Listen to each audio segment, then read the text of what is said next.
మీకే తెలుసు. ఈసారి పోయినసారి ఏమైందంటే తంతె గారెల బుట్టలో పడ్డట్టు అయింది ఆయన పని. మా వెంకటేష్ అన్న ఏం చేసిండు, అంబర్పేటలో కాలికి బల్పం కట్టుకొని తిరిగి 2014 నుంచి 18 వరకు బ్రహ్మాండంగా పనిచేస్తే ప్రజలు ఆశీర్వదించి ఆనాడు 18లో కిషన్ రెడ్డిని ఇంటికి పంపించిండ్రు, కాలేరు వెంకటేష్ గారిని అసెంబ్లీకి పంపించిండ్రు 1000 ఓట్లతో. కానీ అప్పుడు స్వల్ప మెజారిటీతో గెలిచినాం, 1000 ఓట్లతోనే గెలిచినాం. కానీ వెంకటేష్ అన్న 2018 నుంచి 23 దాకా బ్రహ్మాండంగా పనిచేసిండు, ప్రజల మనసు గెలుచుకున్నాడు. అర్థమైంది కిషన్ రెడ్డి బైసాబ్. ఎందుకంటే ఇక ఈసారి అంబర్పేటలో మన పప్పులు ఉడకాయి అనవసరంగా పోటీ చేసి ఇజ్జత్ ఖరాబ్ చేసుకుంటూ ఎందుకు అనుకున్నాడో ఏమో, తప్పించుకొని పారిపోయిండు, వేరేటోళ్ళు నిలబెట్టిండు. లాస్ట్ టైం ఏమైంది, 18లో అసెంబ్లీ కోడిపోయిండు కదా, అయ్యో పాపం అని చెప్పి పార్లమెంటులో ఓట్లు వేసిర్రు.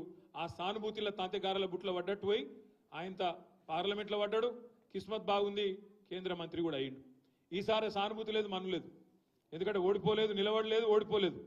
రెండోది 5 ఏళ్ళు పార్లమెంట్లో కేంద్ర మంత్రిగా ఏం చేసిండయ్యా కిషన్ రెడ్డి గారు అని ఎవరినైనా అడిగితే ఆయన చేసిన గొప్ప పనులు 3 పనులు.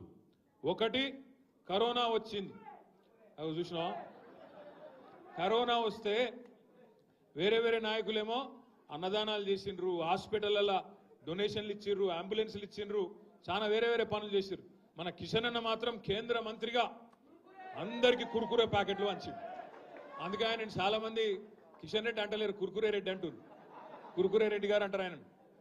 మొన్న కేసీఆర్ గారు ప్రపంచంలోనే అతిపెద్దదైన ముఖ్యమంత్రి కూడా అన్నాడు కేసీఆర్ గారు. అతి పెద్దదైన లిఫ్ట్ ఇరిగేషన్ ప్రాజెక్టు ప్రపంచంలోనే కాళేశ్వరం ప్రాజెక్టు కేసీఆర్ గారు ప్రారంభోత్సవం చేసిండు. కిషన్ అన్నకు కూడా ఆలోచన వచ్చింది, మరి కేసీఆర్ గారు లిఫ్ట్ ఇరిగేషన్ చాలు చేసిండు కదా, నేను కూడా చేయాలి ఏదన్నా అని చెప్పి సీతాఫల్ మండి రైల్వే స్టేషన్ మేనేజర్కి ఫోన్ చేసిండట. అరే ఏం చేయాలి రాబాయ్ అని అంటే ఆయన చెప్పినట్టు, సార్ ఇక్కడ 2 లిఫ్ట్లు చాలు చేస్తే అందుకున్నాయి, నువ్వు వచ్చి జర రైల్వే స్టేషన్లలో లిఫ్ట్లు చాలు చేయంటే ఆ 2 లిఫ్ట్లు చాలు చేసిండు వచ్చి, గంత గొప్పోడు. మొన్న ఆఖరికి మా నాంపల్లి కాన్స్టిట్యున్సీలా గుడిమల్కాపూర్లా సింటెక్స్ ట్యాంకులు ఓపెన్ చేస్తాడు కేంద్ర మంత్రి.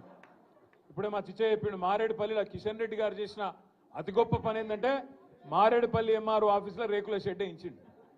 అంత తప్ప ఈ 5 ఏళ్ళు హైదరాబాద్లో మూసీకి వరదలు వచ్చినా రూపాయి దేలే, పైసా సాయం చేయలే. కనీసం సొంత నియోజకవర్గం అంబర్పేటలో ఎక్కడనైతే 15 ఏళ్ళు ఎమ్మెల్యేగా ఉండేనో వాళ్ళ కేంద్ర ప్రభుత్వ ఆధీనంలో ఉండే ఒక ఫ్లైఓవర్ కట్టించాయ మగాయన అంటే మొగడా అంటే అది కూడా శాతగాలే. ఇప్పటి వరకు ఇంకా ఫ్లైఓవర్ కుంటి నడక అట్లే నడుస్తున్నది. ఇప్పుడు కూడా పూర్తి అయ్యేటట్లేదు, ఇంకో సంవత్సరం పడుతుందో మళ్ళీ 18 టర్మ్ అయిపోయే వరకు అట్లే ఉంటుందో నాకు కూడా అనుమానమే ఉన్నది. పక్కకు ఉప్పలు, ఆ ఫ్లైఓవర్, ఈ 2 ఫ్లైఓవర్లు మొత్తం హైదరాబాద్లో 2 ఫ్లైఓవర్లు ఇచ్చినాం కేంద్ర ప్రభుత్వానికి, అది కూడా గుంజుకున్నారు వాళ్ళు, మేము ఇయ్యలే. ఆనాడు మనం